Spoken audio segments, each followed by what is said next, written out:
নবী করিম সাল্লাল্লাহু আলাইহি ওয়াসাল্লাম তিনি শুধুমাত্র মানুষের জন্য রহমত স্বরূপ না, তিনি পুরো জগতের জন্য রহমত স্বরূপ। জগতের প্রত্যেকটি প্রাণীর জন্য নবী করিম সাল্লাল্লাহু আলাইহি ওয়াসাল্লাম রহমত। আল্লাহ পাক রব্বুল আলামিন তিনি কোরআনের মধ্যে বলেন, ওয়ামা আরসালনাকা ইল্লা রাহমাতান লিল আলামিন, যে নবী আমি আপনাকে পৃথিবীতে প্রেরণ করেছি পুরো পৃথিবীর জন্য রহমত স্বরূপ। আসসালামু আলাইকুম ওয়া রাহমাতুল্লাহি ওয়া বারাকাতুহু। আলহামদুলিল্লাহি ওয়াসসালাতু আলা আহলিহা আম্মা বা'দ। সুপ্রিয় দর্শক, আজকে আমরা আপনাদের সম্মুখে নবী করিম সাল্লাল্লাহু আলাইহি ওয়াসাল্লামের আরেকটি মুজিজার কথা শেয়ার করব ইনশাআল্লাহ।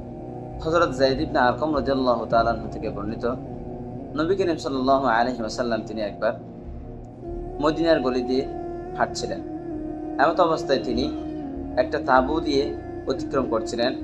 তাঁবুটা ছিল একজন গ্রাম্য সাহাবার তাঁবু। সেখান থেকে একটা হরিণের আওয়াজ আসছে। হরিণী বলল, ইয়া রাসূলুল্লাহ, আপনি আমাকে বাঁচান। সে অবস্থায় নবী করিম সাল্লাল্লাহু আলাইহি ওয়াসাল্লাম সেখানে গিয়ে দেখলেন যে সেই হরিণীকে ওই গ্রাম্য সাহাবা শিকার করার জন্য বেঁধে রেখেছেন। তখন সেই হরিণী রাসূল সাল্লাল্লাহু আলাইহি ওয়াসাল্লামকে বললেন, ইয়া রাসূলুল্লাহ, আপনি আমাকে ছেড়ে দিন, আমার দুটো বাচ্চা রয়েছে, আমার বাচ্চাকে দুধ পান করানোর পরে আমি আপনার কাছে পুনরায় ফিরে আসব। তখন নবী করিম সাল্লাল্লাহু আলাইহি ওয়াসাল্লাম করছেন কি, ওই হরিণীকে ছেড়ে দিলেন এবং বললেন, তুমি আসবে তো? হরিণী বলল, আমি অবশ্যই আসবো ইয়া রাসূলুল্লাহ। ছেড়ে দেওয়ার পরে সেই হরিণী দৌড়ে দৌড়ে চলে গেল এবং যাওয়ার সময় সে বলল, ইয়া খাতিমাল আম্বিয়া ইয়া হাল্লাল আল উদাল। কিছুক্ষণ পরে ঠিক সময়ে সে হরিণীটা আবার রাসূল সাল্লাল্লাহু আলাইহি ওয়াসাল্লামের দরবারে এসে হাজির হয়।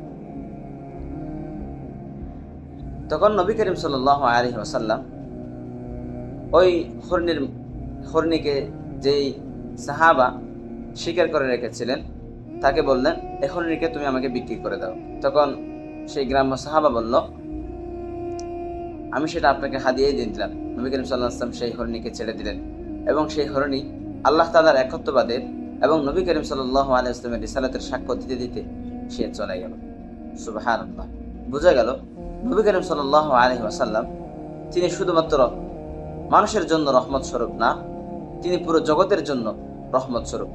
জগতের প্রত্যেকটি প্রাণীর জন্য নবী করিম সাল্লাল্লাহু আলাইহি ওয়াসাল্লাম রহমত।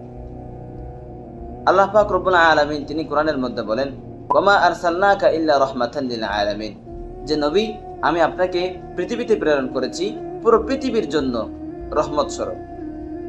আল্লাহ তাআলা আমাদের সবাইকে শুধু মানুষ না, সমস্ত জাতির উপর, সমস্ত প্রাণীর উপর রহম করার তৌফিক দান করুন।